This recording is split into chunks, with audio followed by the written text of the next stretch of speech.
First attempt on the 14th of December 1903 ended in a crash. But the flyer was soon repaired. 3 days later, on the 17th of December, the Wright brothers tried again. According to Orville Wright's diaries, this time the brothers were successful. It's a story well known to historians and school children around the world. They made 4 flights that morning. The first one was only 120 feet in a little over 12 seconds. They took turns, and Orville made the first flight, so Wilbur made the 4th flight. And on that flight, he traveled 870-some feet in 59 seconds. He was in the air almost a minute. And that was enough to convince them that they had achieved sustained flight. The Wright brothers conducted their experiments in great secrecy. Back in the early 1900s, many people doubted their story. To answer their critics, Orville released this photograph 5 years after the event in 1908. That was one of the most reprinted, historically significant pictures of all time. The very first flight. And when you look at the first flight photo, you will see that the flyer is off of the ground. But how much can we trust the Wright brothers' photographs?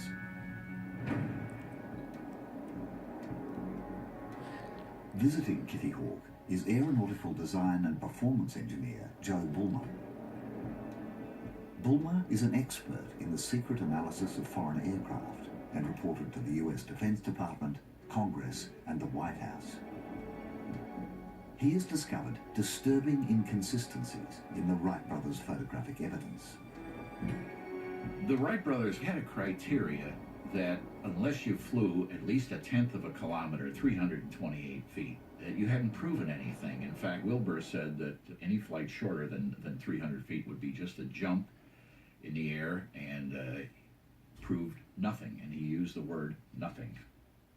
This flight is portrayed by many to be the first successful flight, but in fact the airplane only went about 1/3 of the distance that they felt was a minimum for a success. And as you can see, this elevator here is at the full up position.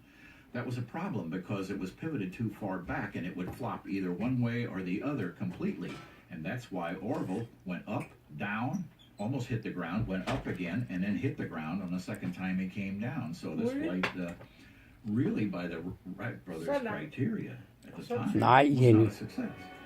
Har du gemt den og lagt det i glas According to Wilbur Wright's own criteria, og skrevet dato på den 21. januar 2018? Skal du til at tænde lyset? but the 4th flight did qualify, travelling 852 feet. So what is the evidence for this? This is supposedly a picture of the 4th flight, but the propeller blades are clearly visible, so the engine was stopped.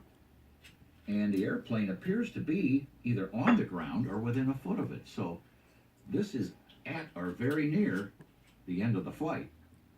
Now the Wright brothers claim that that airplane on that flight went 852 feet. 852 fod på However, 59 sekunder. using standard trigonometric Men trigonometriske, geometriske, hvad for noget? to be Og flyet er mellem 300 og 300 fod takeoff. fra startpunktet, og ikke 852 fod.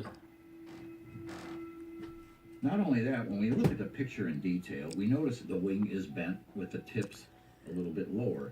Now that's characteristic of the 1903 airplane.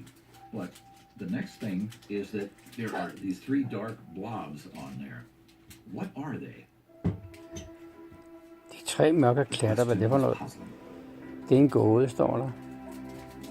Close-ups of the Wright brothers' 1903 flyer show a horizontally mounted engine and a low-lying pilot.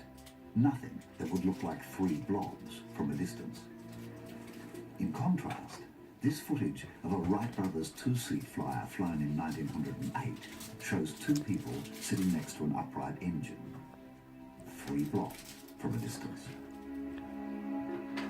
3 klatter på afstand.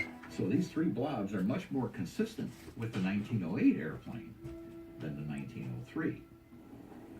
The Wrights did bring the two-seat model of their aircraft to Kitty Hawk in 1908, and they flew it dozens of times over the course of a month and a half.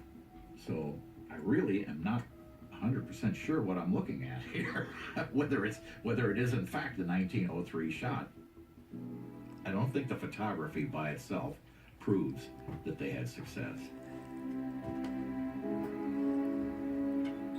Joe Bulmer's analysis suggests that proof of the Wright brothers' flight of 852 feet relies essentially on the journal and writings of one man.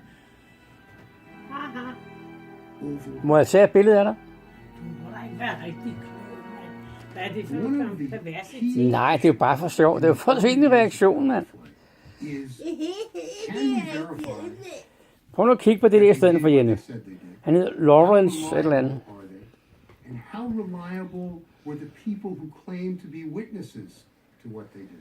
Prøv at se det der, det første fly. Altså, stop. Brødrene Wright, de var i Kommer lige straks og finder noget nyt. Kitty Hawk med lokale fattige, og ville påstå, at deres fjerde flyvning var på 852 fod. Går du væk fra den nu? Ja. Did not lie. Nå, så slukker jeg altså.